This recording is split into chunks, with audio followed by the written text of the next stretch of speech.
Welcome to the Ideal Investor Show. Join us on the journey to financial success. Let's go.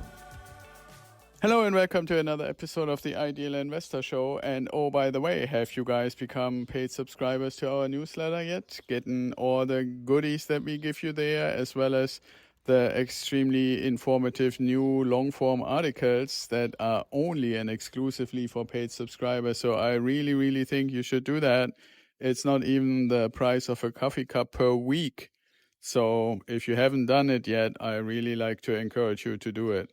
So today's episode is titled The Impact of Global Events on Local Property Markets. So what could that be? Now, I'm sure if you have not been living under a rock and have been listening even just a tiny little bit in the news, you will have heard that there is basically some sort of a tariffs and trade war going on in the world, that there are actual shooting wars going on in the world, that there are things that are impacting the economy going on in the world. Now, how does that actually impact your local property markets?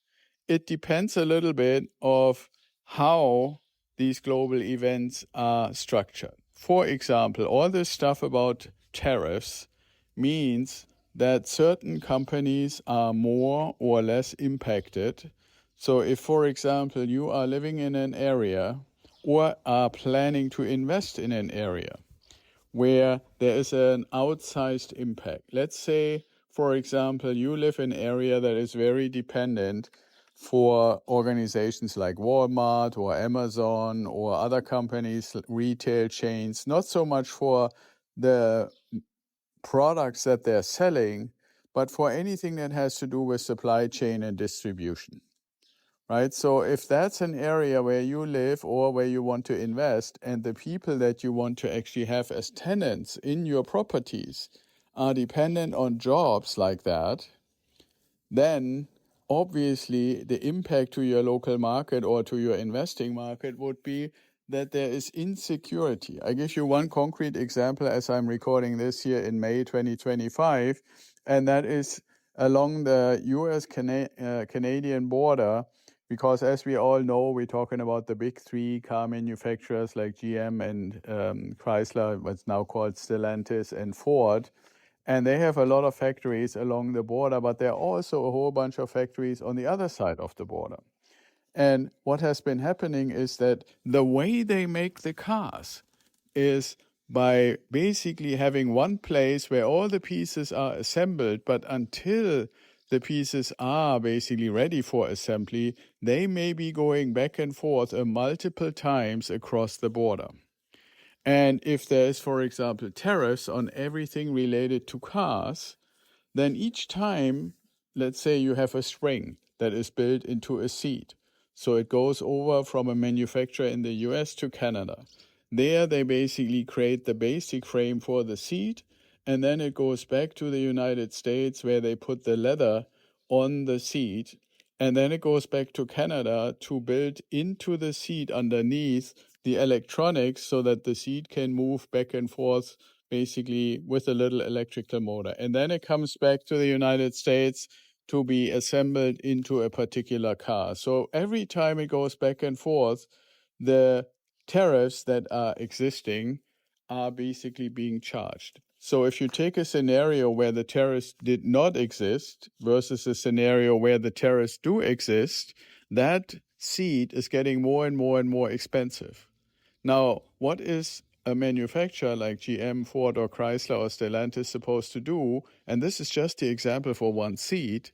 So the seat and everything else in the car gets more expensive, which in turn ultimately makes the car overall more expensive. Well, if cars get more expensive, people are not buying as many. And what does the manufacturer do if they're unsure what's happening? They're reducing the amount of work. They're either stopping shifts, or they're slow running shifts, or they even pause manufacturing and send people home. In that environment, people are insecure, for one, to invest in properties in that area. They're insecure to sign new lease agreements to maybe bigger properties in that area because nobody knows, am I going to still have a job? Am I still going to have income? What is going to happen to me? even though those tariffs are not in the local community, they're not even in the state, they are basically between countries.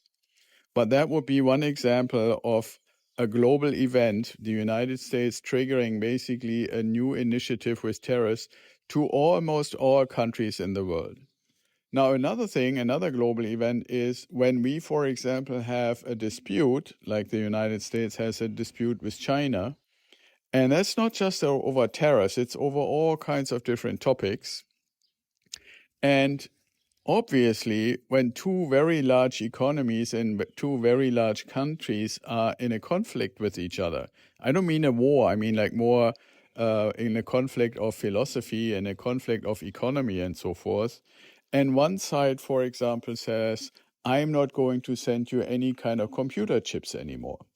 It has to be expected that the other side is also going to retaliate. So in this example, the Chinese people said, okay, if you don't want to send us computer chips anymore, then we are not going to send you the raw material, especially the very, very rare metals that are needed to make small electric actuators and motors.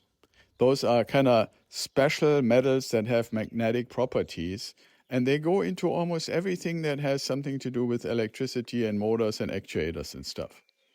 So now, again, if you are in an area where companies are dependent on those magnetic metals, they cannot finish their product. I'm reminded of one little anecdote when the war in Ukraine started, and Daimler-Benz, basically the company that makes the Mercedes vehicles, used to get all the locks for the trunk from a little factory in Ukraine. They had just specialized in that, and Daimler-Benz, Mercedes basically bought all the locks for the trunks there. That is an article that is maybe $1. And so here you have a $80,000, $90,000, $100,000 car, and you cannot deliver it because you cannot deliver a car where you can't lock the trunk. And so hundreds and then thousands of Mercedes vehicles were piling up on parking lots because when the war broke out, one of the first factories that was hit was that factory that made the locks for the trunk. Now, obviously, Mercedes immediately started trying to find another company that could make similar or the same kind of locks for a reasonably similar price. But when you have that kind of interruption for weeks and months, the vehicles could not be delivered. Well, if there is no delivery, at some point they cannot just keep producing cars and having them pile up on the parking lot, especially because traditional car companies, they build the car and then they're hoping to find a buyer. It's not that the buyer buys the car and then they only build it after the purchase has been done. Right, so those are just two examples with cars and with metals and with economies and tariffs that impact the local markets, because every local market from a property perspective, from a real estate perspective, is impacted by its economic environment, right? If you really think about it, to summarize and bring it to the conclusion, if the economy is in a certain area weak, we would not want to invest there because we would be afraid that we would not consistently get the rent.